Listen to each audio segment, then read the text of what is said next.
Hi guys, it's Bridget. Welcome back to my channel. If you're new here, remember to go ahead and hit that subscribe button so you can stay up to date on all of the content that I post here. Also, while you're at it, be sure to go find me over on Instagram and Goodreads. I will put links to both of those sites down in the description below. Today's video is going to be my January wrap-up, and I feel like it's been a while since I filmed a wrap-up video.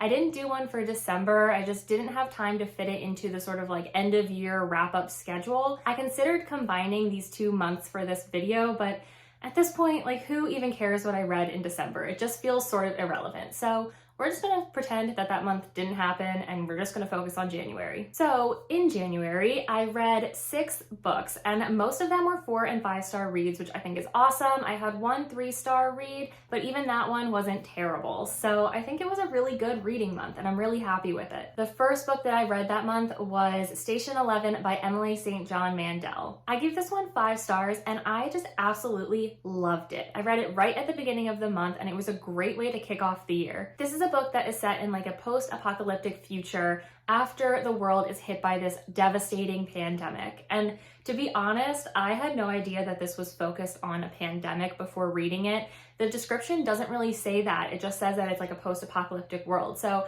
it was a bit jarring when I started it, but I really ended up liking it anyway. This book ends up jumping between multiple different timelines and storylines as it tells the story of this group of people who are all connected to this one actor. At the beginning of the story, before the pandemic even hits, he drops dead on stage and sort of kicks off this series of events. So then from there, the story is told from the perspective of all these different people who were connected to his life in some way. In some cases, you're seeing it from the future apocalyptic world. In other cases, you're seeing from the past. And it just weaves this whole story together in just such a beautiful way. And it offers this wonderful look at humanity and beauty and friendship, and it's just beautiful. I loved it. I just love a good story that really explores like humanity and what humanity and people are searching for in life and the beauty in the world despite the ugliness that's there. And it was wonderful. It definitely wasn't like a high action book, but at least for me, I just couldn't put it down and I just wanted to read it again right away. The next book that I read in January was The Ruin of Kings by Jenn Lyons. I gave this one 3 stars and I'm not gonna talk about it too much because I do have a full-length spoiler-free review up on my channel, so I will put a link to that above and also in the description, so go check that out. Briefly, I will just say that I gave this one 3 stars.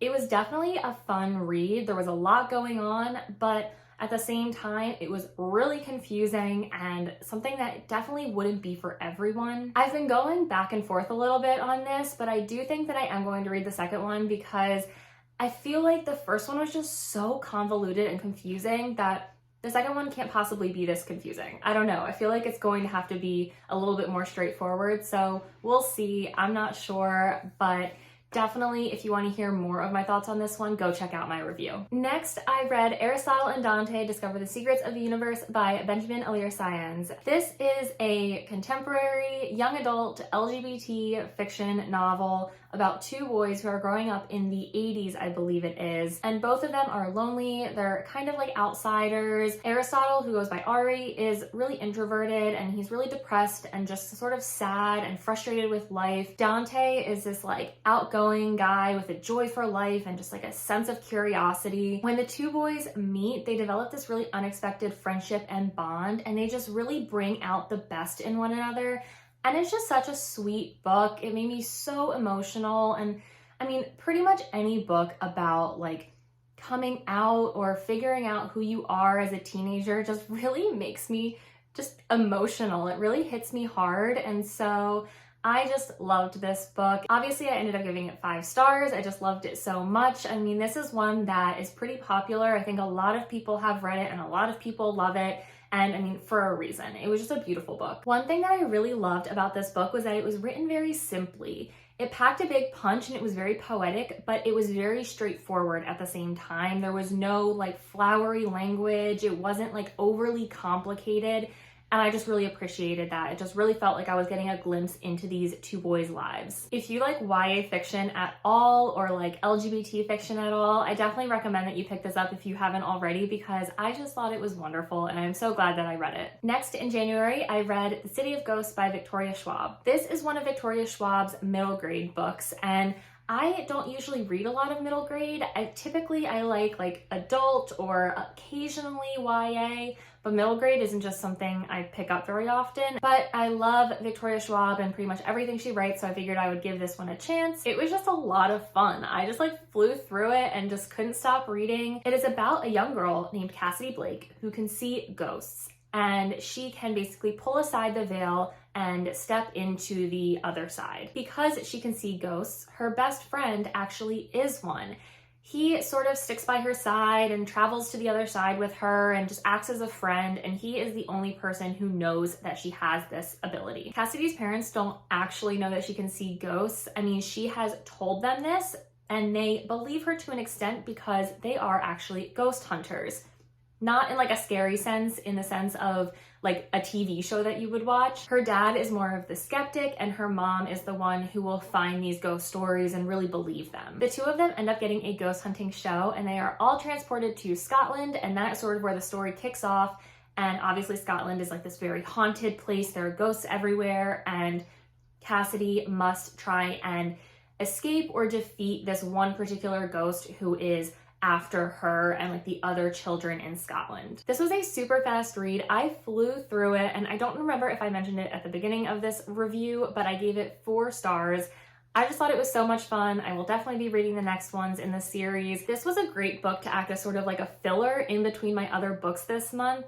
It was lighthearted, it was fun, it was actually pretty spooky for like a middle grade book. I just love Victoria Schwab's writing, and if you're looking for something that's like an easy read, maybe something to just sort of turn your mind off for a little bit and have a good time, I definitely recommend picking this one up. It was a lot of fun. I really enjoyed it. I will definitely be reading the next ones in the series. The next book that I finished in January was The City of Stairs by Robert Jackson Bennett. I read this one for the Shelf Space Book Club pick, and it was so good. Oh my gosh, I just loved it. In this book, there is like a country that used to be blessed by gods. The gods were real beings who lived amongst the people and basically constructed their cities and their whole way of life. However, at one point in history, another society who was oppressed and basically enslaved by this country rises up and kills the gods. So everything that was built, like all of the infrastructure, the buildings, the technology, it just crumbles in like one day. Now, this country that used to be blessed and prosperous and one of the most powerful countries in the world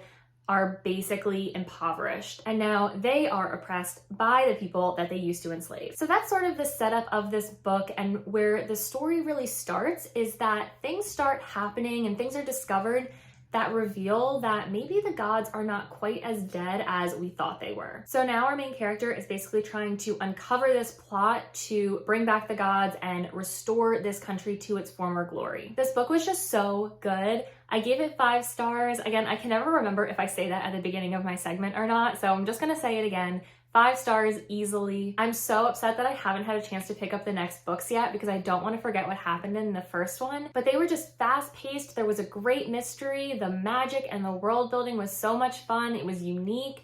I just absolutely loved them, and I'm so excited to read the next ones. The last book that I read in January was Ruinsong by Ember. I actually read this one at the recommendation of another booktuber, Annie McNulty. Her channel is awesome. She is definitely one of my favorite booktubers. We have very similar reading tastes, so I feel like if she likes something, I probably will too. And that really rang true for this book. This takes place in a world inspired by, like, I don't know, 1800s France maybe. However, in this world, people have magical abilities that manifest through song. And our main character is one of the most powerful, like songstresses, I guess, in the kingdom. Actually, it's not a kingdom, I'm just realizing it's a queendom.